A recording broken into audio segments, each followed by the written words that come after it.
We've hit the ground. This is Korriban. Why would one of the Jedi you're looking for come here? It seems quiet. Just the wind. But deep beneath the surface, you can feel the pain of what took place here. There's great power in this place, for those who can hear its call. There is much that would draw a Jedi to this place. The resting grounds of the ancient and more recently departed Sith contain many teachings believed lost. The most likely place to find our lost Jedi is the ruins of the old academy.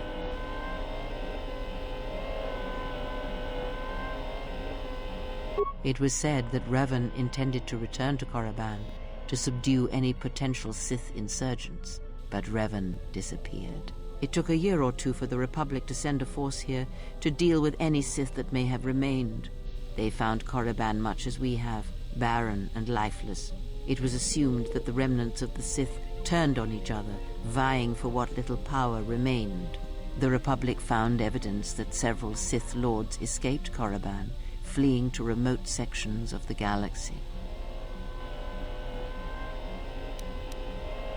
As lifeless as it seems, the dark side is very strong here. The Sith lords would not ignore such a powerful place. There is much that can be learned, even here.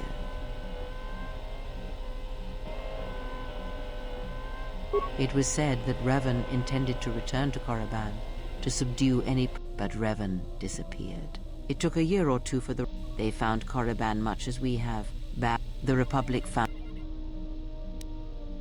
If you walk Korriban's surface, you shall walk it without me.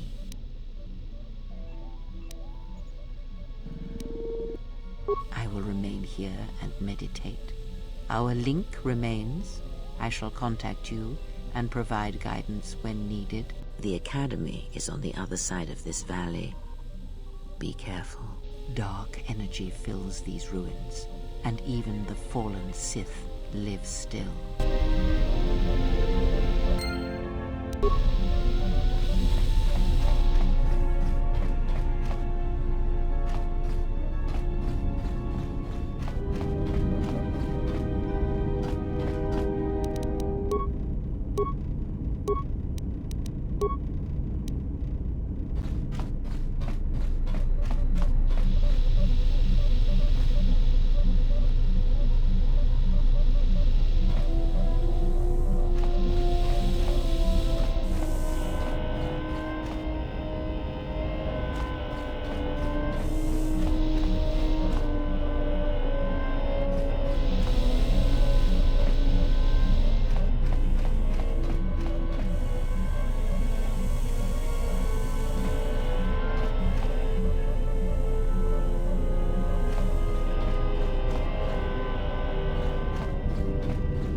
The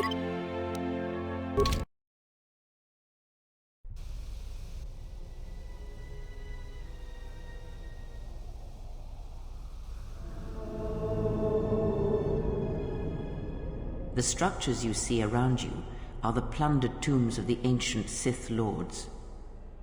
Each tomb was once infused with the history and heritage of the old Sith Empire, containing great mysteries and powerful relics of the Force.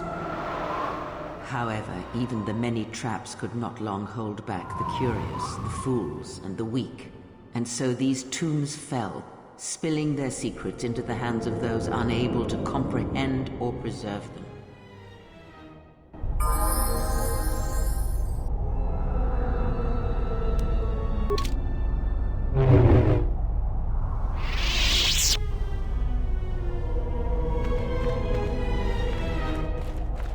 The broken corpses before you are all that remain of the Sith on Korriban. I doubt there is much to be gained from looting these bodies. It would be best to leave them be.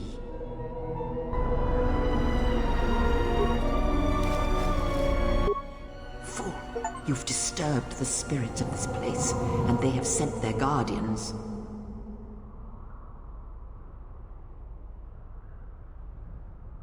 Hissis are semi-intelligent beasts, corrupted and strengthened by prolonged exposure to the dark side. As creatures of the Force, they have a limited ability to mask their presence. Hissis are drawn to suffering and carnage. They must have fed on all the corpses left over from the war here on Korriban. The angry phantoms of the Sith, too weak to influence the sentient, have taken these Hissis as thralls to their will.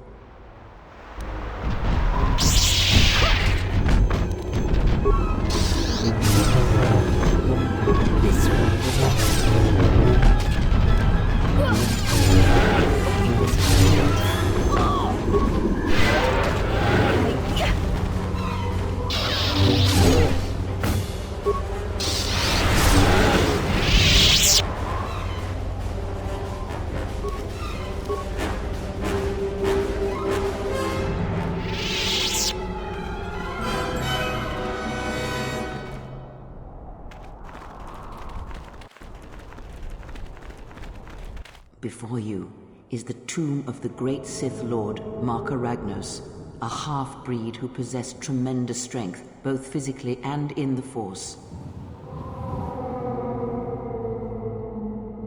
Ragnos held power for over a century, using his cunning to turn his enemies against each other. His death left a great vacuum of power. We're standing close to the spot where Naga Sadow first confronted Ludo Kresh to vie for domination of the Sith. Their struggle nearly resulted in a civil war that would have torn the Sith apart before they ever threatened the Republic.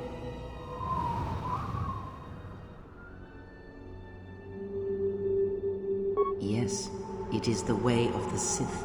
They must continually test their strength against each other, even if it means destroying themselves. As fate would have it, a pair of hyperspace explorers from Sinagar landed on Korriban. Naga Sadow manipulated the Sith into believing they were a sign of impending Republic invasion. This fear resonated with many Sith who were discontent with the lack of expansion of the Sith Empire during the reign of Marka Ragnos. Thus, Naga Sadow became Ragnos' successor.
This was the tomb of Turak Hord, known as the greatest lightsaber duelist of the Sith Lords.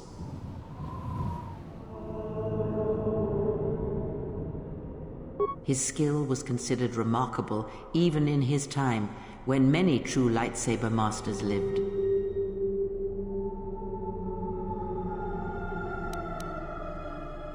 If you were to face an ancient Sith Lord in combat, you would learn that we are as children playing with toys compared to the prowess of the old masters.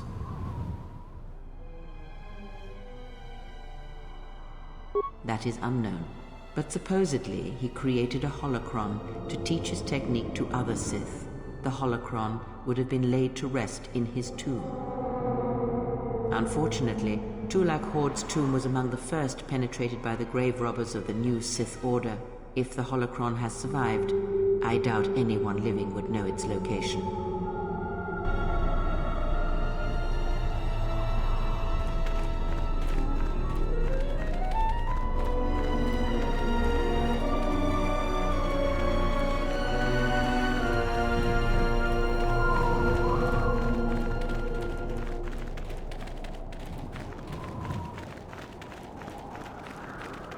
This way leads to the tomb of Ajanta Paul, a fierce Sith Lord. According to legend, the blade proved more fearsome than the Master, leading to his demise.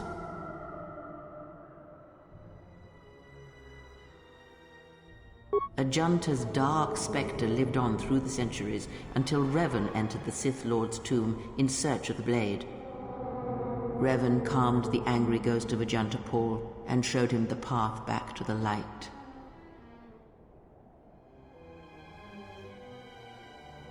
One who has fallen so far and done so much evil does not deserve redemption. In a way, such a turning from one's nature is cowardly, a betrayal of the self.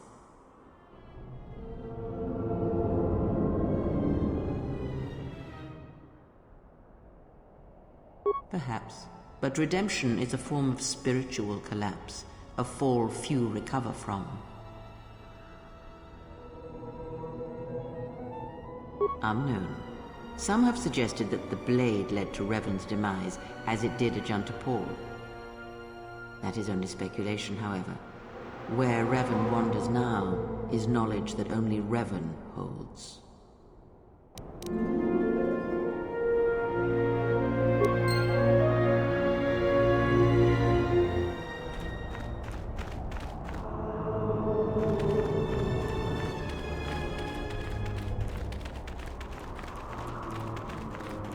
Here, you can just barely see the Sith archaeologists' efforts to uncover relics of the ancients.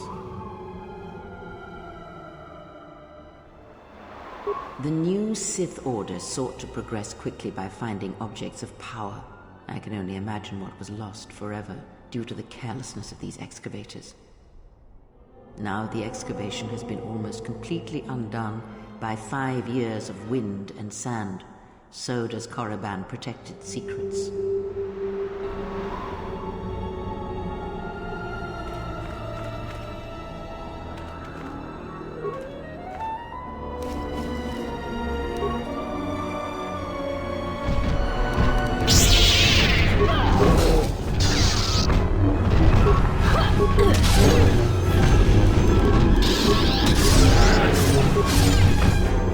You are no one for us.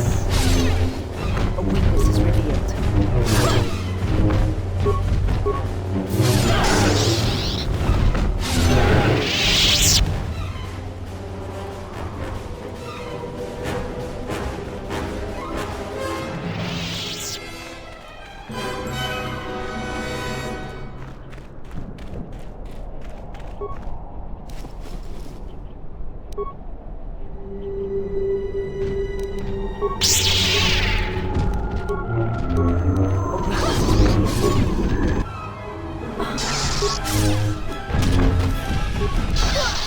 This will teach you.